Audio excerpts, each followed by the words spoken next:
Stan Gibilisco here, proprietor and operator of amateur radio station W1GV, Whiskey 1 Good Vibrations, at your service to talk about a technique for making sure that you stay safe when you string up a long wire antenna. Now, by long wire antenna, I mean long in terms of wavelengths, at least 3 or 4 wavelengths long at the frequency that you're interested in operating on or listening to.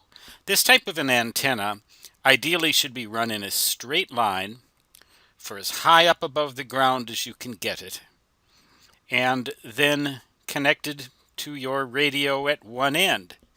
It can be tuned with a transmatch for ham radio purposes. For shortwave listening, not necessarily. But here is the situation that I found myself in a number of years ago. Now it's been over 20 years. I was living at my parents' house, even though I was in my 30s, because I had sustained a very serious arm injury. One of my arms was completely paralyzed. Yet in the dead of winter in Minnesota, I managed with a friend to string up this wire, one-armed Stan, strung up this wire, and sometimes in temperatures below zero. I just wanted to get on the air really bad with a long, long wire. People told me I should do it if I could do it. So I did. Now, the house that my parents lived in, it's a very nice house, and I had a bedroom that faced right out over this sort of a ravine going towards the northwest. And there were a few trees down there in that ravine, but it was largely undeveloped.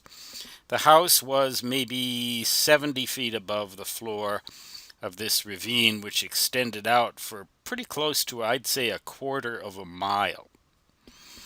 And there was just nothing there except a few trees. So I said, well, I'm going to take advantage of this. And I got some good stranded wire that wouldn't stretch. And about midway down that ravine, there was one tree, and then there was another tree, maybe 800 feet away, or 880 feet. If I remember correctly, though, the overall length of this wire was somewhere on the order of 800 feet. That's a good 250 meters long. And it was probably, on the average, about 50 feet above the ravine floor. And it just ran right into my bedroom window. Now, this was in the middle of the winter, so there really wasn't any significant threat in Minnesota of thunder showers causing havoc with an antenna like this. But you might well imagine that with a conductor that long, with that much wire hanging up there, should there be lightning anywhere near the vicinity, you might get a significant electrostatic charge buildup on this wire, and that could really create a danger in this house. And in fact, I never stayed at my parents long enough. I managed to move out in about May of that year, the month of May. Just about, well, right now, this same month as I'm making this video, basically. And so I think that wire came down long before this lightning threat existed. But one thing that I did anyway, in case we did have a freak thunderstorm in February, was to ground the far end of this thing. I put a ground rod in the ground, not too close to the tree now. You don't want to pound a copper ground rod too close to the roots of a tree, because it could harm the tree, as I've been told this anyway. But I grounded the far end of this thing so that this antenna, despite being an excellent radio frequency radiator and receiver, would be at DC ground potential. Well, all the time.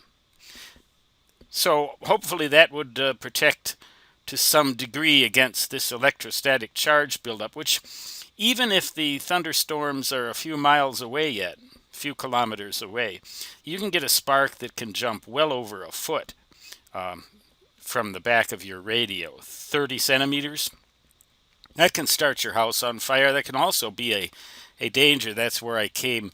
That's one of the reasons I used the word killer here. The other reason is that, wow, this thing really worked. I mean, people told me it was going to work like crazy, and it really did.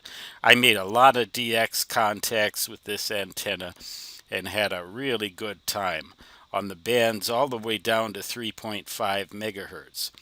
1.8 megahertz, not so much, because 50 feet, this 50-foot clearance above the surface, isn't really that high on 160. Although I was able to make some contacts, it wasn't really a killer Longwire. Where it really was a killer was on the 7 and 14 megahertz amateur bands. Back then we didn't have a 10 megahertz band, but it probably would have worked very well there too. It had excellent radiation and reception characteristics towards the southeast and towards the northwest, because the main lobes of an antenna like this you would find pretty much, well, I'm trying to get this thing redrawn, but I think the easiest thing to do is to go all the way out to Saturn, then come back. When you have a long wire like that is several wavelengths long, the main lobes tend to come off of it sharp angles, like this, like this, like this.